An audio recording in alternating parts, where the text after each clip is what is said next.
जय जोहार संगवारी हो राजेंद्र पाल यादव यूट्यूब चैनल आप मन बर नवा नवा गीत लेके आवत हैं इला सुनाओ।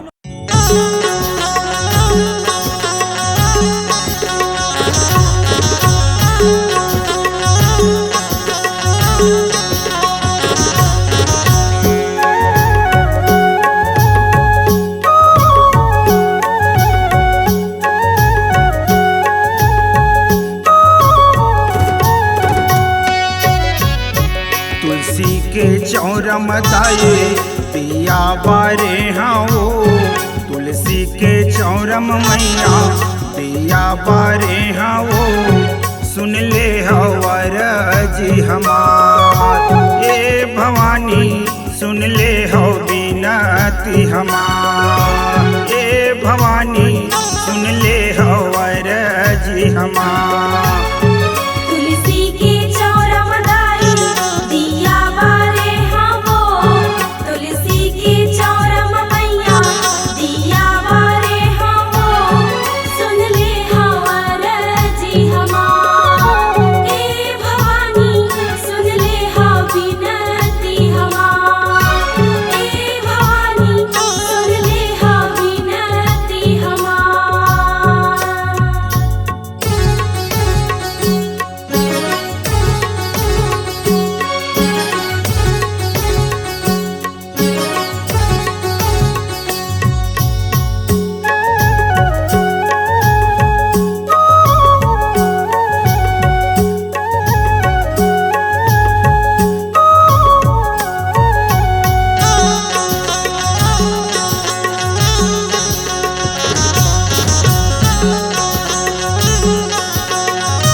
बरन बरन के दाए लुगरा के रंग है वो बरन बरन के मैया लुगरा के रंग है वो कौन रंग मा करी हो सिंगार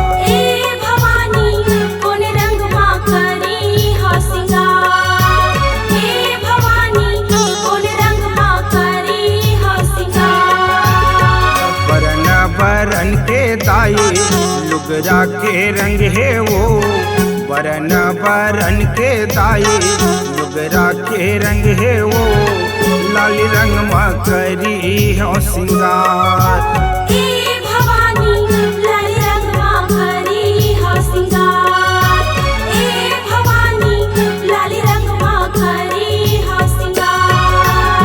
तुलसी के चौरम दाए पिया बारे हाँ तुलसी के चौरम मैया पिया बारे हाँ सुन ले हवर जी हमार।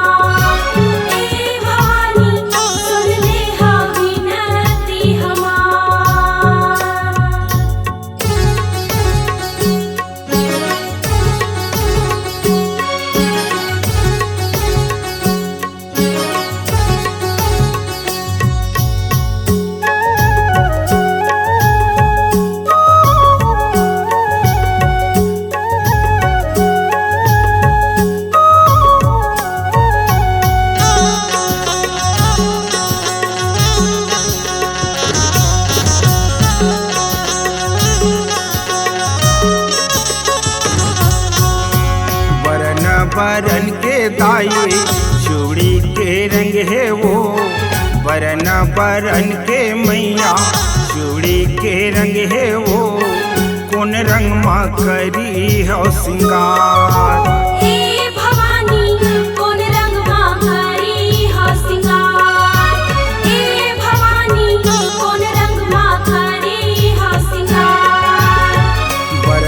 बरन के दाए चूड़ी के रंग है वो बरन बरन के मैया चूड़ी के रंग है वो कौन रंग मा करी हो सिंगार।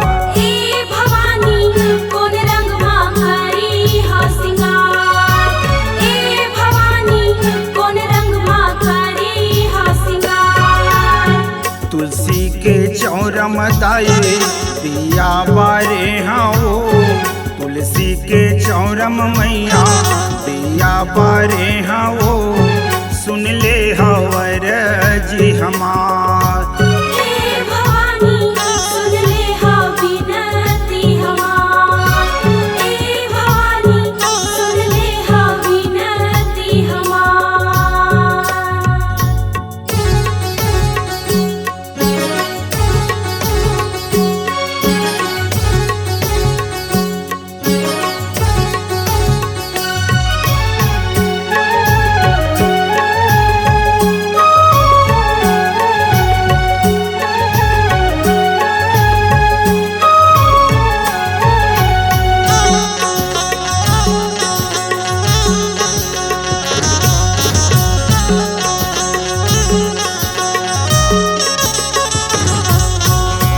वरन बरन के दाए गहना बने हैं वो, वरन बरन के मैया गहना बने हैं वो, पुन अंगमा करी हो सिंगार।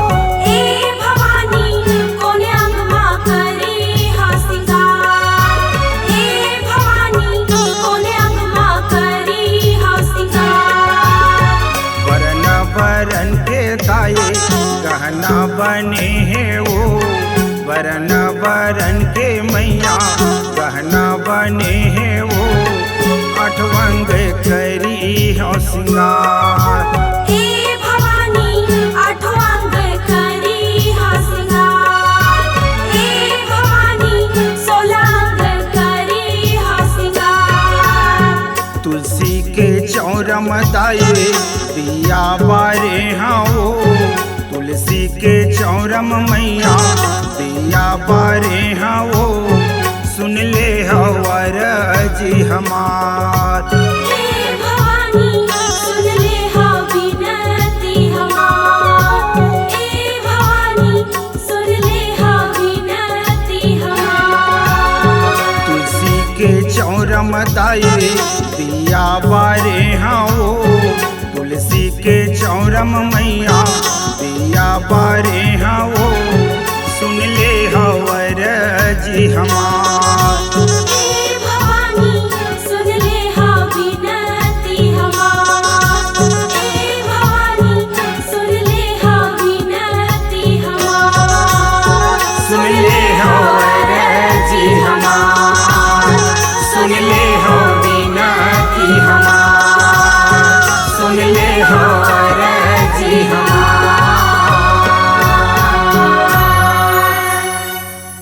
हमारे YouTube चैनल राजेंद्र पाल यादव को लाइक, शेयर एवं सब्सक्राइब करें। लेटेस्ट अपडेट पाने के लिए बेल आइकन को दबाना बिल्कुल न भूलें।